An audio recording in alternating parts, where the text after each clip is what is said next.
Okay, again, Kat. Hello, I'm Roland Blanco, and I'm the owner and the blogger of RolandBlanco.com. You can call me Roland, and this is And I'm Buena Ganara, and you can also call me Ate Baby, which is True. cute to hear. I'm so cute. Eto na tayo, friend.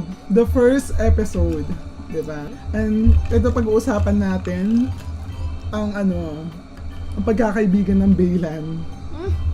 Okay, paano nga ba tayo nagkakilala? Wala pa, friend. Ito tayo excited. Hindi, practice lang. Oh, practice lang. Okay. Ito tayo pag-usapan ng ating pagkakaibigan, no? At syempre about school, campus, college, no?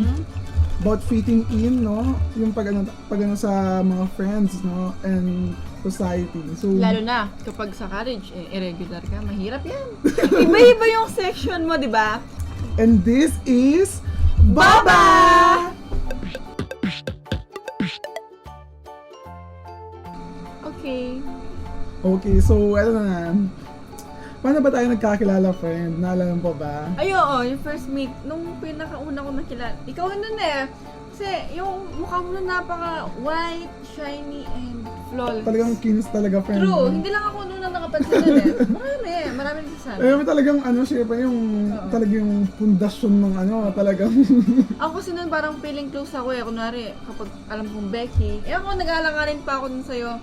Kasi mukha kang parang Becky ba to o lalaki? Parang ganun yung impression ko sa'yo nun eh. Parang inaano ko lang na, Becky to? Parang lalaki to, ba Becky? Kasi nilapitan kita nun eh. Nilapitan kita nun. Then, Nung ang nagsalita naalala ka kong nun- ang naalala kong nakilala Basta kita. first period natin kay Ma'am Ned nun, marketing. Oo nga. So, ito na yung, nakita ko siya sa class, talagang yung headband, talagang kulay pink na, Hindi, green pa naman. Ay, pink na ba na? pink na noon. Wala akong picture na ito. Meron ba akong picture? So, ayan, nakikita mo. Yung eyeliner. So, eto na yun, di ba? Ate Baby. Oo nga, yung eyeliner ko. Mag-focus ka, Ate Baby. Ay, okay. Nakikinig ako. Sige lang. Ate Baby. So, yan nga, di ba? Alam nyo ba, magkasama na kami lang kasi meron kaming kasi nga, meron kaming yung mga fashion shows and a lot. Second Sa year ba project- yun o third year? Second year. Ay, okay, Ma'am Francel Calvin mo. True. Doon kami nag-start. Doon sa English prof namin, nagpag-wash ng mga business launching ng mga clothing line. So, Ba't ito ba tayo ngayon. unang So, ngayon, nung nung Kasi tayo nagko-close na tayo nun, kasama na tayo Oo, sa pero podcast eh. di pa tayo best nun. Ay, di pa tayo. Friend-friend lang tayo. Tapos nung may time parang tinawag ko siya, di ba yung best, parang tawagan naman. Ay, best, pahawak nga to. Ngayon tinawag ko siyang best. Sabi niya, best ako. Tapos, best, eh, may naloka ako sa kanya. Parang sabi niya sa akin, okay, yan. Yung best, titas muna kitang 1 month, 2 words ka maging best friend ko. Sabi niya, ang feeler ng babaeng nito.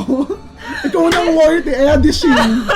Napaka-seryoso ko kasi nun, kasi gusto Yun din kitang talaga, maging best friend friend. nun. Eh, syempre, parang Sabi matatawag niya, kang best friend, sabi- hindi ko mga ganun kakilala Kilala, to. true. Gusto ko makilala ng at least one Tinawag ko month. lang siyang best. Sinabi niya, para mag-audition ako sa ng Hindi, best friend. sabi ko, gusto kitang maging best friend, sabi ko yata noon. Oo, sabi ko yun. Sabi niya. Hindi naman dahil sa best friend. O parang sabi niya, gusto niya ako, pero ititas muna daw niya akong 1 Oo, month. Eh, syempre napa-edishing ako noon. Edishing. Tapos, ay, kapiling mo. Talagang ginanong ko talaga siya. Nagtawanan kami hanggang, ayun. Basta, ganun lang. Nung time na yun, kapag break, lagi ang lumalabas, you know. So, hindi na ako nag-share nun about kay nun, di ba? Oo, sa mga alam niyo Lalo yan, na. mga live live, pag nawala. Kasi ako nag-boast nun. Kaya sa akin nagbubukas. So, eto na, bata tayo sa fitting in na tayo. Ikaw ba, Bes? Ano ba, nung bang pagkasawasa ko ng college na film, parang gusto mo bang, ay, gusto ko mananotice ako ng mga tao dito. Ay, gusto ko yung marami akong kaibigan. Ganun Hindi. ba? Yung sa akin kasi nun parang natatakot. Ay, ako yata yung pinakapangit sa mga classroom. Eh kasi naman, expectation ko pag college, maraming dyan eh. Magaganda, Oo, no? maraming magaganda. Guwapo, maraming, ganyan. Parang feeling ko wala Mga friend, akong kahit confidence. Betty Kalaban mo, maraming magaganda. Wala akong confidence nun. Parang gusto ko lang is, may maging at least mapagkatiwalaan kahit isang tao. Eh kasi noon kahit sino makakasama, pwede mong chinahin. Pero madalang ka lang makakita ng mga Ibangi-bangi mo lang yung na friend. No? talagang makakasama at mapagkakatiwalaan mo. So ako naman nun, yung pagpasok ko ng college, sabi ko talaga, gusto ko mag-iwan ng marka dito. Kasi, di ba alam mo yung college na ako, yung gusto ko parang, ay sana maalala naman ako, sana parang di naman ako maging ano, di ba? Parang inim mo Parang yun. college mate that you used to know. Parang ayoko naman maging ganun forever. Parang gusto ko, ay pero ano, siguro sa paglipas ng panahon, na-realize ko na kung nag-fit in ka, you will disappear. Yeah. Alam mo yun, di ba yung parang kapag naging kapares ka ng iba, magiging common ka na lang. Tsaka ano, di ba, what's point na nag-fit in ka kung alam mo sa sarili mo na hindi na ikaw yon. Yung gagayahin mo na kung ano yung uso, kung ano yung acceptable sa kanila. Pero dapat intindihin natin, no, na kailangan maging tayo at i-embrace natin kung sino tayo, kung ano ang kaya natin gawin, at may lalapit talaga sa'yo. Yung mga kaibigan na yun, di ba, parang darating yan pag di mo sa in-expect, parang tayo, di ba?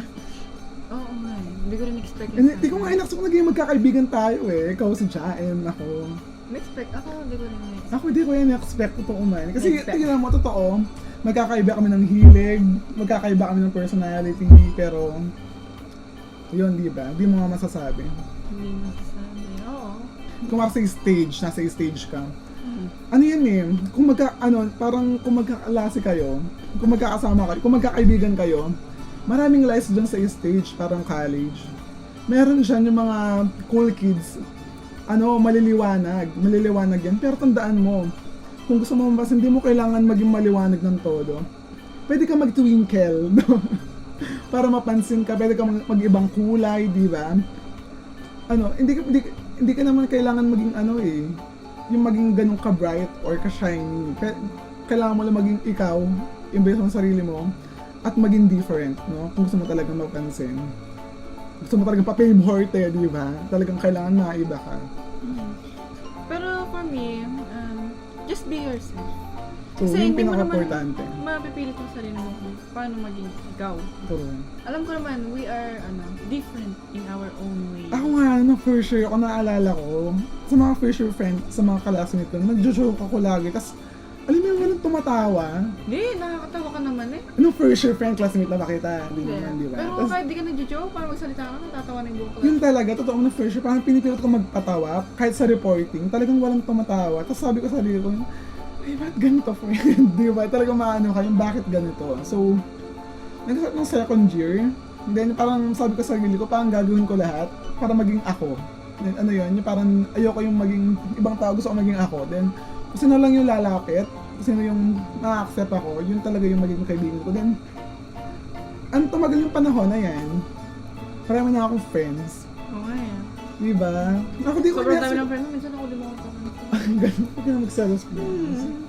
Okay. Joke lang. Ikaw na, wala may jowa ka, hindi mo rin ako pinapansin. Wag kang Pinapansin kita naman, busy na. busy lang. So, sana marami kayo natutunan.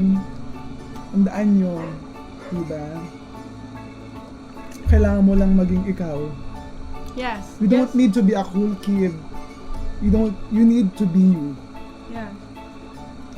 So Sabi sana marami kayo natutunan. And marami kayong